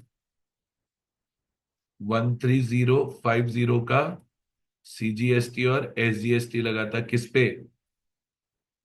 कार्नेटिक म्यूजिक परफॉर्मेंस पे। तो ये एक पॉइंट आ गया था। और क्या आया था बेटा क्वेश्चन में? और क्या आया था बेटा क्वेश्चन में? क्वेश्चन में बेटा ये 10,800 रुपए की सीजीएसटी एसजीएसटी लगी थी बिजनेस कॉरेस्पॉन्डेंट सर्विस पे। तो बिजनेस कॉरेस्पॉन्डेंट हो गया। बिजनेस कॉरेस्पॉन्डेंट पे 10,800 की सीजीएसटी और 10,800 की SGST आई थी। और क्या दे रखा है? देखो ये 37 नहीं, ये नहीं है। एक ये देखिए, ये कमर्शियल प्रॉपर्टी पे 27,000 रुपए का CGST और SGST लगा था रेंटिंग ऑफ कमर्शियल प्रॉपर्टी पे। तो कमर्शियल प्रॉपर्टी आ गई। बहुत बड़ा पॉइंट हो गया एक्चुअली, ये बहुत बड़ा क्वेश्चन हो गया, ये बहुत ज्यादा टेक्निकल था। अच्छा क्वेश्चन था ये RTP का, बहुत सारी बातें इसमें अप्लाई हो रही हैं, बहुत सारी बातें अप्लाई हो रही हैं इसमें। और एक इसके अलावा बस यही था, खत्म हो गया। आउटपुट टैक्स में भी यही पॉइंट थे। चलिए, अब आउटपुट टैक्स में अपने टोटल सारे पॉइंट्स आ गए। आउटपुट टैक्स में अपने टोटल सारे पॉइंट्स आ गए। तो कितना आउटपुट टैक्स आया? देखो IGST में तो टोटल लगाने की जरूरत ही नहीं है, 3,60,000 ही आएगा। और बाकियों का कितना आएगा? इसका टोटल करोगे तो 70650 आएगा, इसका भी 70650 आएगा। ये आपका आउटपुट टैक्स आ गया। सीधे सीधे इनपुट टैक्स माइनस हो जाएगा, इसमें तो उतना सोचना ही नहीं है कि पहले IGST करेंगे फिर CGST करेंगे, इनपुट है ही थोड़ा सा।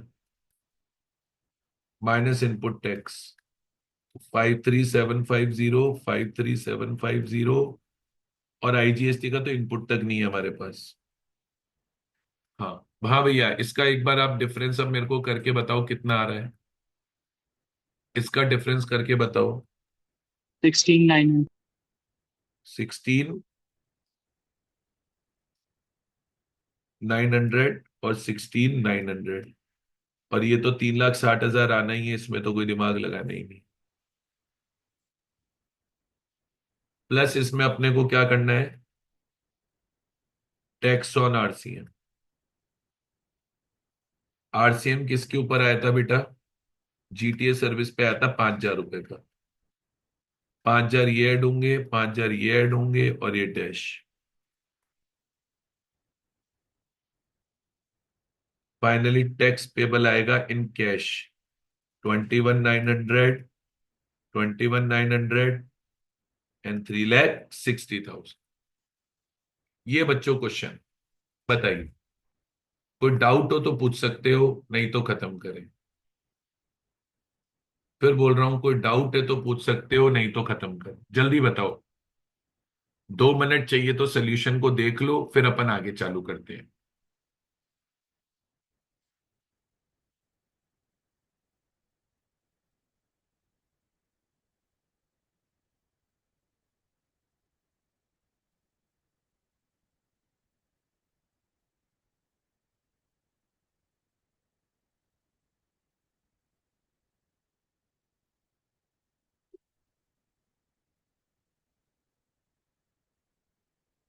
हाँ भाई, चले आगे।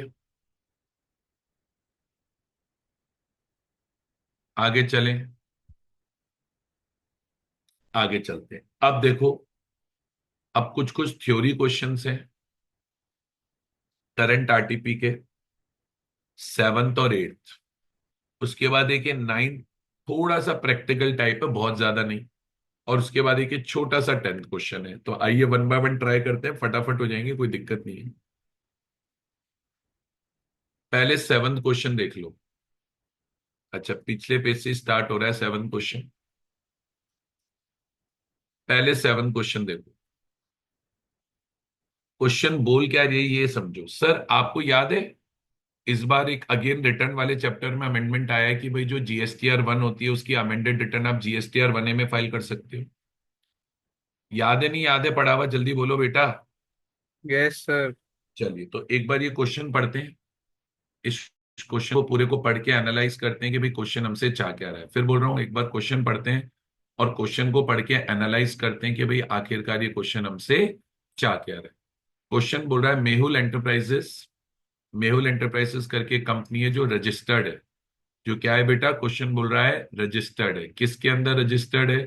बोले रजिस्टर्ड है अंडर GST इन उत्तर प्रदेश। GST के उत्तर प्रदेश में उसने अपना रजिस्ट्रेशन करा रखा है। And a monthly return filer, monthly return filer उसने कोई नौकरी पे रखा होगा। Is engaged, is engaged in making taxable supply of good and service. ठीक है।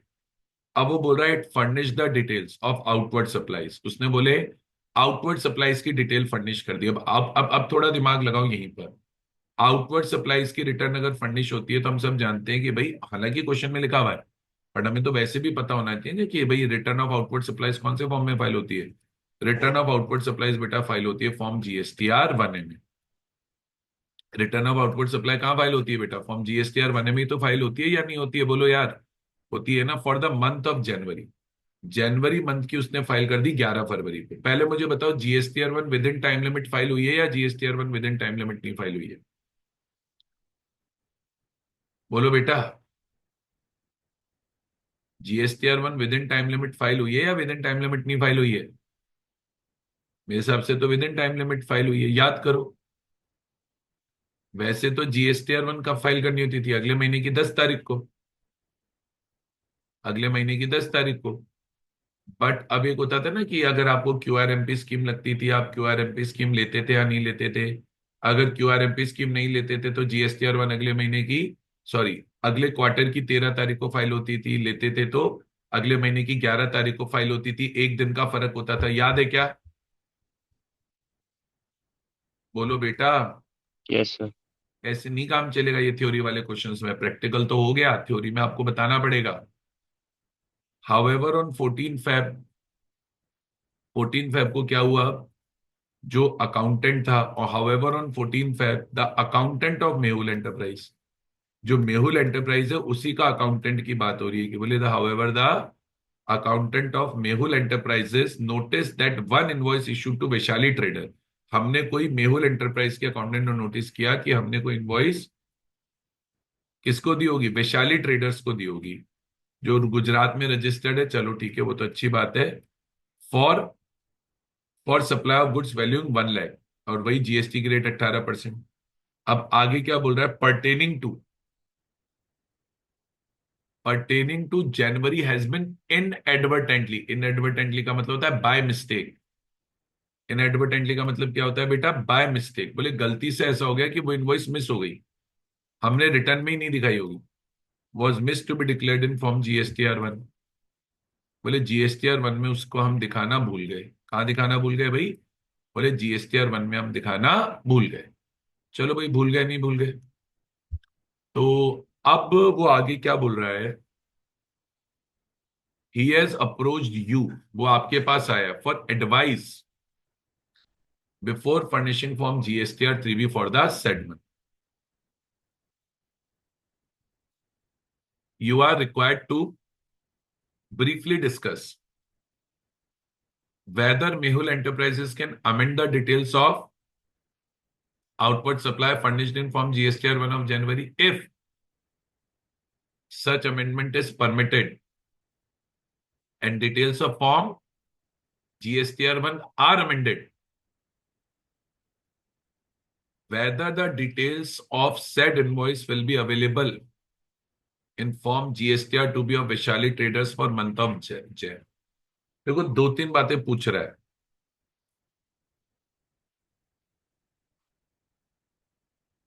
पहली बात तो ये पूछ रहा है, you are required to briefly discuss whether Mehul Enterprises can amend the details of outward supplies in form GSTR 1। yes, कर सकता है, कोई दिक्कत नहीं है। आप बोलोगे in case of any mistake or omission from the return, tax payer has an optional form GSTR 1A। तो लॉ बोल रहा है this GSTR 1A allows the taxpayer to report the details which he might have missed earlier। तो law बोला registered person, time limit क्या होती थी याद है? रजिस्टर्ड पर्सन क्या कर सकता है? मे आफ्टर फाइलिंग GSTR 1, ठीक है, GSTR 1 फाइल करने के बाद। लेकिन GSTR 3B फाइल करने से पहले सर आप पहले तो बोलोगे he can file amended return in form GSTR 1। लेकिन आपको बताना पड़ेगा कि अमेंडेड रिटर्न कब फाइल कर सकते हो। आपको बताना पड़ेगा amended return can be filed आपको बताना पड़ेगा amended return can be filed, amended return file हो सकती है, amended return can be filed after filing form GSTR 1। बोले जीएसटीआर 1 फाइल करने के बाद, and before filing, and but before filing GSTR 3B। बोले जीएसटीआर 1 फाइल करने के बाद लेकिन रेलिवेंट मंथ की जीएसटीआर 3B, भाई जैसे जनवरी महीने का जीएसटीआर 1 है ये, तो जनवरी महीने की जीएसटीआर 1 फाइल करने के बाद, लेकिन जनवरी महीने की जीएसटीआर 3B फाइल करने से पहले आप एक अमेंडेड रिटर्न फर्निश कर सकते हैं। लॉ बोला इसकी हमें कहीं कोई दिक्कत नहीं है, ठीक है, और इसके थ्रू वो डिटेल्स को अमेंड कर सकता है।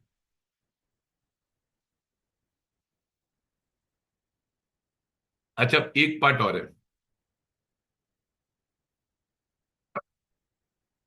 If such amendment is permitted, जो कि है ही, एंड डिटेल्स ऑफ हम जीएसटीआर 1 अमेंड, मान लो हमने अमेंड भी कर दी, whether the detail of said invoice will be available in form GSTR 2B of Vaishali Traders for month of January? No. Sir याद करो, अगर सप्लायर लिखा हुआ ये नोट्स में, अगर सप्लायर अपनी जीएसटीआर 1 को अमेंड करता है तो जो अमेंडेड डिटेल्स हैं वो रिसिपिएंट को अवेलेबल होती है नेक्स्ट पीरियड में। तो जनवरी के बाद नेक्स्ट पीरियड है फेब, तब बोलोगे details will be available to Vaishali traders, details will be available to Vaishali Traders for GST return of Feb month। खत्म। बोलिए क्लियर है क्या बच्चों? बोलो क्लियर है? कोई डाउट इस क्वेश्चन के आंसर में पहले ही बोल दो। सर ये क्लास में भी मैंने आपको बोला हुआ है, जो ये अमेंडमेंट्स आए हैं ना जीएसटी रिटर्न वाले चैप्टर्स में, ये सारे वेरी वेरी इंपॉर्टेंट हैं। ये क्वेश्चन पेपर के लिए एक्सट्रीमली इंपॉर्टेंट है। हाई प्रोबेबिलिटी आपके अटेम्प्ट में ये सिमिलर सा क्वेश्चन आने की, मैं आपको पहले ही बता दे रहा हूं। आगे देखते हैं, एट्थ वाला क्वेश्चन अब पढ़ना। मेरे को नहीं लगता एट्थ वाला क्वेश्चन कोई बहुत ज्यादा हार्ड है, मैं फिर बोल रहा हूं मुझे नहीं लगता बहुत ज्यादा हार्ड है, एकदम आसानी से आ जाएगा। तो सर एक सिंपल सा रूल है, प्लेस ऑफ सप्लाई का क्वेश्चन है, प्लेस ऑफ सप्लाई का, प्लेस ऑफ सप्लाई जो हमारा चैप्टर नंबर 4 है, उसमें अगेन इस बार एक अमेंडमेंट था, अमेंडमेंट से रिलेटेड क्वेश्चन है। Section 10 subsection 1 clause 7A of IGST act 2017, वो ये बोलता है कि अगर आप एक अनरजिस्टर्ड बंदे को माल बेचते हो, तो अगर आपने एक अनरजिस्टर्ड बंदे को माल बेचा है तो प्लेस ऑफ सप्लाई होगी location of recipient as per the address recorded in the invoice. और अगर इनवॉइस में रिसिपिएंट का एड्रेस नहीं है तो लोकेशन ऑफ सप्लायर को ही हम प्लेस ऑफ सप्लाई मान लेते हैं, ठीक है। तो इसमें क्या था, इसमें क्या था देखो याद करता हूं, पहले तो मैं आपको प्रोविजन याद दिलाता हूं, फिर मैं आपको ये वाला क्वेश्चन कराऊंगा।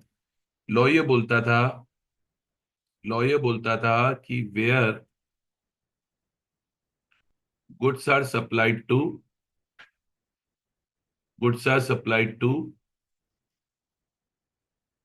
अनरजिस्टर्ड रिसिपिएंट, अगर आपने गुड्स अनरजिस्टर्ड रिसिपिएंट को बेचे, सेक्शन देखना जाके आपको मिलेगा 10 का सबसेक्शन 1 का क्लॉज 7A।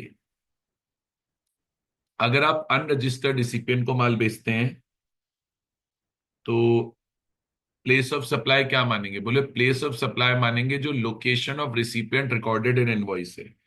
तो प्लेस ऑफ सप्लाई होगी लोकेशन ऑफ रिसिपिएंट,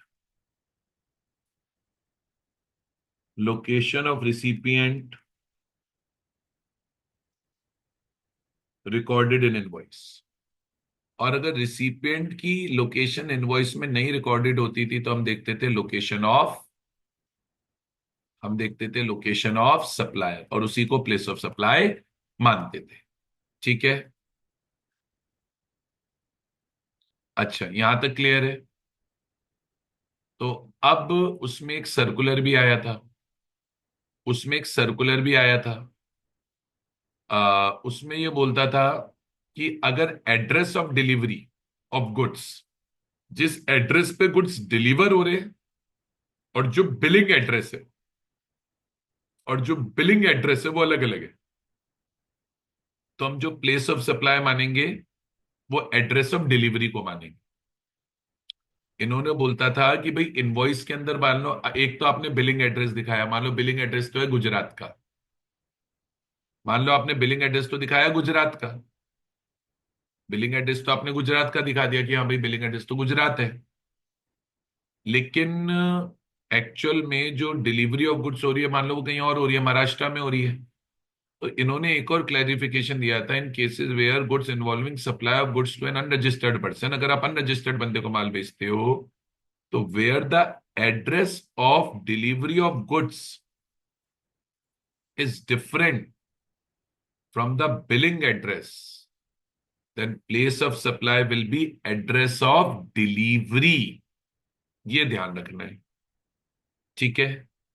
तो अब ये क्वेश्चन अपन ये पढ़ते हुए करते हैं। Mr Bindusar is an employee in Galgotia and sons working at its Mumbai Maharashtra office. Mr Bindusar is unregistered under GST law. His family is located in Bareilly Uttar Pradesh. तो बिंदुसार महाराष्ट्र में बैठा है और बिंदुसार की फैमिली यूपी में बैठी है। अच्छी बात है साहब, बहुत बढ़िया साहब। हम महाराष्ट्र में हैं, फैमिली यूपी में है। His son requires a laptop, बेटे को लैपटॉप चाहिए for school on urgent basis. समझ लो क्या होना है, बिलिंग एड्रेस आनी है महाराष्ट्र की। मैं पहले ही बता दे रहा हूं, क्वेश्चन पढ़े भी नहीं, बिलिंग एड्रेस आनी है महाराष्ट्र की, डिलीवरी एड्रेस आना है यूपी का। Therefore Bindusar places an order on amazon.in। Basically Amazon को इन्होंने amazing.in कर दिया क्योंकि अमेजोन का नाम यूज नहीं करना चाहते थे। तो अमेजिंग सप्लायर है, अप्लाई और दिमाग। अमेजिंग सप्लायर है और अमेजिंग क्या कर रहा है, मैं क्या कह रहा हूं, कौन सप्लायर है, अमेजिंग सप्लायर है। बंदे का नाम ही अमेजिंग है और अमेजिंग क्या है, सप्लायर है। अब ये जो अमेजिंग नाम का बंदा सप्लायर है, समझना, ये जो अमेजिंग नाम का बंदा सप्लायर है ये सप्लाई कर रहा है बिंदुसार को। अब बिंदुसार तो जीएसटी लॉ में रजिस्टर्ड नहीं है ना। अब एक अनरजिस्टर्ड बंदे को माल सप्लाई कर रहे हो, ठीक है। an e-commerce platform for supply of laptop of latest configuration for his son, which is to be delivered at residential address located in Bareilly, UP. ठीक है, मतलब एड्रेस ऑफ डिलीवरी यूपी का है, एड्रेस ऑफ डिलीवरी यूपी का है, ठीक है साहब। Mister Bindusar while placing the order on e-commerce platform provides the billing address of apartment located in Mumbai Maharashtra. तो आपने बिलिंग एड्रेस तो मैंने आपको पहले ही बोल दिया था क्वेश्चन में क्या होना है, बिलिंग एड्रेस तो आपने दे दिया महाराष्ट्र का और आपने आपने एड्रेस ऑफ डिलीवरी दिया है यूपी का। तो बिलिंग एड्रेस महाराष्ट्र का है और एड्रेस ऑफ डिलीवरी यूपी का है, तो मैं प्लेस ऑफ सप्लाई यूपी मानने वाला हूं मोस्ट लाइकली। फिर भी पढ़ते हैं आगे question. You are required to determine place of supply of laptop in the given case, place of supply is UP. तो प्लेस ऑफ सप्लाई यूपी हो गई, क्वेश्चन ने यही पूछा था, आपको बताना पड़ेगा एज पर section 10(1) CA where goods are supplied to unregistered recipient, place of supply is the location of recipient recorded in the invoice, फिर आपको बोला है where billing address is different and delivery address is different then place of supply is delivery address, since in the given case delivery address is UP, place of supply is UP. बताइए बच्चों, आया नहीं आया? Yes sir. चलिए, ये सारे question amendments में आप देखोगे तो सारे। अब जैसे अगला वाला क्वेश्चन भी आएगा तो अमेंडमेंट में है। मैंने इस बार आपको एग्जेम्पशंस के अंदर एक अमेंडमेंट पढ़ाया है, एग्जेम्पशंस के अंदर एक अमेंडमेंट पढ़ाया है, उसी अमेंडमेंट पर ये बेस्ड क्वेश्चन है अगला वाला। सर अब ये बोल रहा है डिटरमाइन द टैक्सेबिलिटी। आपको मैंने इसका एक चार्ट बनवा रखा है रेलवे के एग्जेम्पशंस का। तो अगर आप चार्ट निकाल पा रहे हो तो निकाल लेना, मुझे कोई दिक्कत नहीं है, मिल जाएगा तो बढ़िया है, क्वेश्चन करने में आपको आसानी रहेगी और कुछ भी नहीं है। रेलवेज का इस बार एक एग्जाम्पशन आया है, उसका मैंने आपको चार्ट बनवा रखा है, मैं बता देता हूं। मैं बता देता हूं, एक सेकेंड। एंट्री नंबर, एक सेकेंड रुको बच्चों, मेरा पेन नहीं चल रहा। ठीक है, चल गया। एंट्री नंबर 9E, जो इस बार नई एंट्री आई है एग्जाम्पशंस में, आईसीआई मॉड्यूल के पेज नंबर 5.49 पे मिलेगी, उसमें हमने पढ़ा है। तो रेलवेज की कुछ कुछ सर्विसेज को इस बार इन्होंने क्या करा था, फुल्ली एग्जेम्प्ट। मैं याद दिला देता हूं किस किस को एग्जेम्प्ट किया था। प्लेटफॉर्म टिकट सेल करने की सर्विस को इन्होंने एग्जेम्प्ट किया था, अब याद करो। Facility of retiring rooms, retiring rooms होते हैं रेस्टिंग रूम जहां वेट कर सकते हो, उसको इन्होंने एग्जेम्प्ट किया था। Cloak room service, cloak room service होती है जहां आप अपना सामान रखवा सकते हो, इसको इन्होंने एग्जाम किया था। मान लीजिए रेलवे स्टेशन पे कोई बैटरी ऑपरेटेड कार सर्विसेज मिलती हैं, तो बैटरी ऑपरेटेड कार सर्विसेज को भी इन्होंने एग्जाम किया था। अब एक ये क्वेश्चन है, पढ़िए। क्लोक रूम सर्विस दी है पैसेंजर को, एग्जेम्प्ट हो गई, कोई जीएसटी नहीं लगेगा, एग्जेम्प्ट है। Service of transportation of passenger in second class. Sir सुनो मेरी बात, इन्होंने बोला था रेलवे की ट्रांसपोर्टेशन की सर्विस फर्स्ट क्लास को छोड़ के एग्जाम्प्ट होती है, मतलब फर्स्ट एसी अगर है तो एग्जाम्प्ट होता है, नहीं तो टैक्सेबल होता है। तो ये सेकंड क्लास में दी है, सेकंड क्लास में दी है तो एग्जाम्प्ट है। रेलवेज ने एग्जेम्पशन, ये इस एंट्री नंबर का थोड़ी है ये वाला पॉइंट, ये तो पहले से पढ़ रखा है हमने कि भी अगर हम ट्रांसपोर्टेशन ऑफ पैसेंजर करते हैं बाय रेलवेज तो वो एग्जाम्प्ट होता है other than first class. First class को इन्होंने एग्जाम नहीं किया हुआ, वरना तो एग्जाम्प्ट होता है। तो फर्स्ट क्लास होता तो ये टैक्सेबल हो जाता थे, तो सेकंड क्लास है तो टैक्सेबल हो गया, सॉरी एग्जाम्प्ट हो गया। फर्स्ट क्लास होता तो टैक्सेबल हो जाता, सेकंड क्लास इसलिए एग्जाम्प्ट हो गया। प्लेटफॉर्म टिकट एग्जाम्प्ट है, ये नया नोटिफिकेशन आया है, ये भी एग्जाम्प्ट हो गई। अच्छा, अब ये बोल रहा है रेंटिंग ऑफ वेयर हाउस करिए, रेंटिंग ऑफ वेयर हाउस करिए located in Bangalore railway station to Paras trader registered in Chennai, ठीक है। तो अब सर देखो, सुनो मेरी बात, ये तो टैक्सेबल होगी, इसमें कोई एग्जेम्पशन है नहीं।